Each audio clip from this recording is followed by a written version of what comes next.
All right, so Bleacher Report has dropped another article that I have to react to. Way too early predictions for the 2025 MLB Trade Deadline. I see Sandy Alcantara on the front, which means this thing is going to be spicy. We're going to be dropping some big players, and to be fair, I think this offseason plus leading up to the trade deadline has the chance to be one of the more active trade rumor sessions periods I've seen in a while. There are a lot of really good players on some bad teams that want to move these contracts, be able to move on from these guys, and could get a ton back. Sandy Alcantara being one of the biggest names there, so I'm interested to see what Tim Kelly of Bleacher Report has to say. I plan on doing a video of my own at some point, going over one player from every team that I think could be traded by the trade deadline this year. So if you want to see that, make sure you leave a like on this video, so it lets me know you do want to see that content. And don't forget to subscribe. Over 50% of you who watch this video are not subscribed. Click that red subscribe button so that whenever I drop a video, it comes onto your feed free of charge. It's literally free. All right, so here it is. Let's get a look at what we see here first. St. Louis Cardinals trade Ryan Helsley to the Texas Rangers. I mean, I could buy this. Ryan Helsley, we know by the St. Louis Cardinals, is very much on the block. He has a year left. It's a team that is currently trying to go into maybe not necessarily a rebuilding, but a retooling mode, and a expiring reliever who's one of the best in Major League Baseball definitely could get a lot back for this Cardinals team right now. Their farm system is fine. Their farm system is solid. They have a lot of players that I do like, but Helsley to the Rangers are going to be a sneaky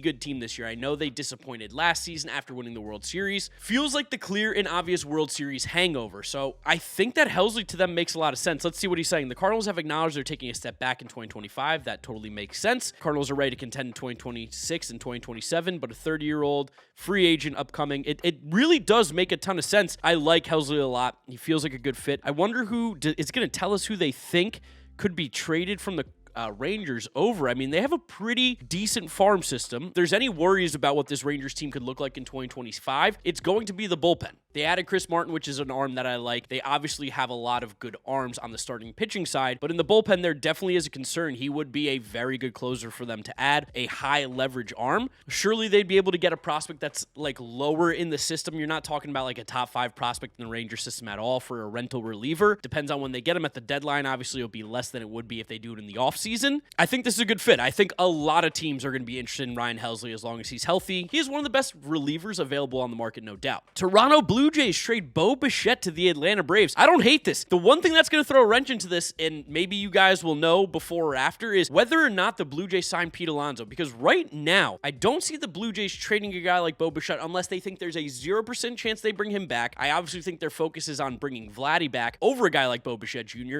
The Braves desperately need a shortstop. I mean, you can't be rocking Orlando Arcia every single day in the year 2025 if you're trying to be a competitive team. They have a gaping hole at the shortstop position, and Bo Bichette would be a good fit in this lineup. He's a free agent, so the Braves don't necessarily need to give up too much to get a guy like Bo Bichette. The biggest issue here, and truthfully, I think this is going to be what holds the Blue Jays back from doing any of these moves, is they don't seem like they think they are in a rebuilding or a retooling mode. The Blue Jays seem like they're going to try and win now, and part of the reason is the American League is so weak that a couple players having good seasons, like Bo Bichette bouncing back, Anthony Santander in that lineup, you get Pete Alonso maybe on this roster. Again, this is recorded before we know where Pete Alonso is signing. That offense all of a sudden looks better, and if Bo Bichette's bat can wake up like it has in the past, they get some healthy pitching, I think they have a chance to make a little bit more noise than people are necessarily giving them credit for. I don't think the roster is very good. They're an injury away from being bad, but this is definitely a move that makes sense in my head. I mean, they grabbed Andres Gimenez, they grabbed Jeff Hoffman. They're trying. They're definitely trying to win now. That's the only thing that would take this back. But for the Braves, yeah, they need to go take a look at shortstops. Because again, Orlando Arcia and what is it going to be, Nacho Alvarez?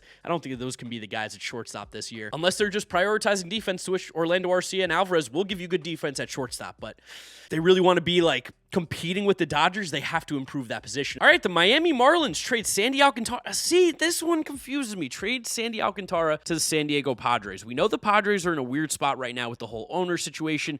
The wife and the brother are fighting over ownership of the team because, unfortunately, Peter Seidler, their owner, passed away last year, and that guy, all he ever wanted to do was have the Padres be a winning franchise, bring them a World Series. He was one of the best owners in baseball. Now there's a little bit of hesitancy because of where they want to go with this franchise, if they want to continue to spend money like they have. They're trying to maybe possibly trade Dylan Cease this offseason, maybe at the trade deadline. I know Sandy is on a really really team-friendly contract, so I could see the Padres being more interested in that, but I don't see them wanting to take on all this money in what seems like a year where they might not be one of the favorites to make the playoffs as of right now. I still think they have a good team. I think they have a good roster. They're in a good spot, but they have a ton of money committed to guys right now. I don't think they want another long-ish term contract with Sandy Alcantara, who's due to be a free agent in 2027.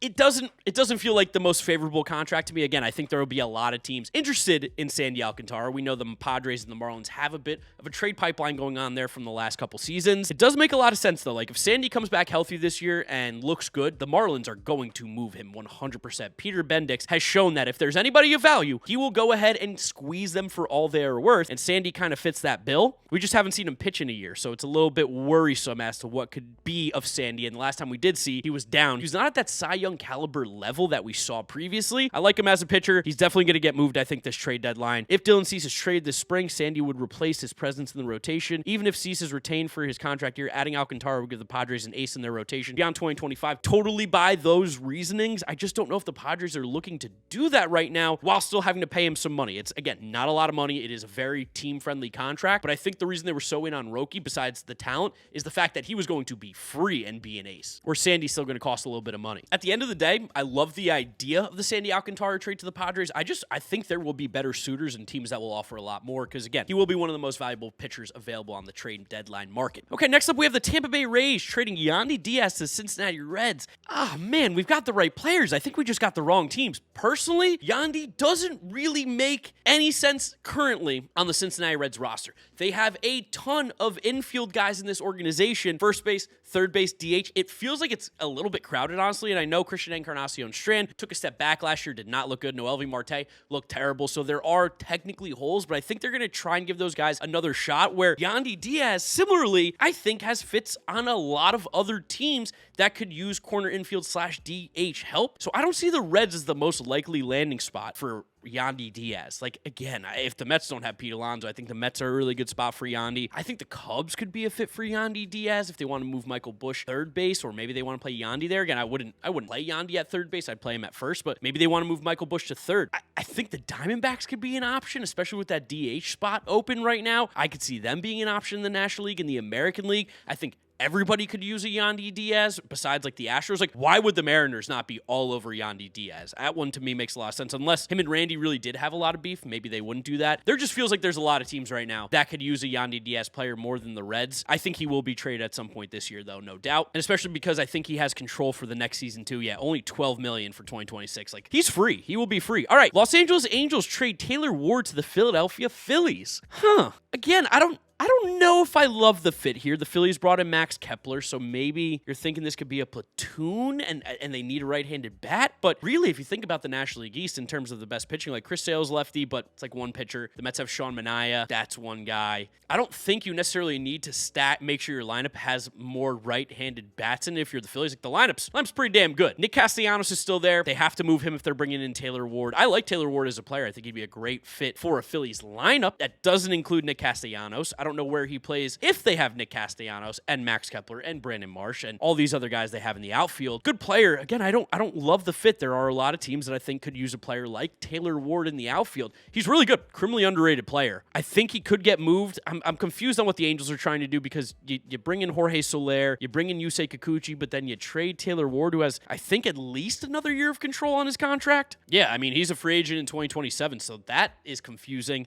I don't know. I don't love the Phillies fit by any means. And then let's see. I feel like there's one more. Yeah, there is one more. JJ Bleday to the Kansas City Royals. See, I think the Royals also would be a great fit for Taylor Ward. They need some outfield help for sure. JJ Bleday, are they going to cash in on him right now? When is he due to become a free agent? They don't. He's not even arbitration eligible yet. I don't think the A's are going to move JJ Bleday. I very much think they don't move JJ Bleday. Right now, they have a free outfield. There is no incentive to trade him, and the Kansas City Royals have a awful farm system. So I get the idea of cashing in on JJ Bleday at his highest, but the A's are making moves right now that make me think they at least want to appear to be a little bit more competitive. It doesn't make sense to me. I think if the Phillies are in on Taylor Ward, they're surely in on JJ Bleday. I don't see the Royals, one, having the trade capital to get a guy back like him, and I don't see the A's wanting to take less trade capital back than some of these other teams that could truly make a big splash for a guy like JJ Bleday, who had a breakout season last year in 2024 for the Oakland A's. Now in Sacramento, soon in Las Vegas. This is the one that I like the least, truthfully, because I don't think JJ Bleday gets traded. It doesn't make sense from the Oakland A's perspective. He's not even arbitration eligible yet. He's making no money, so why would they move him?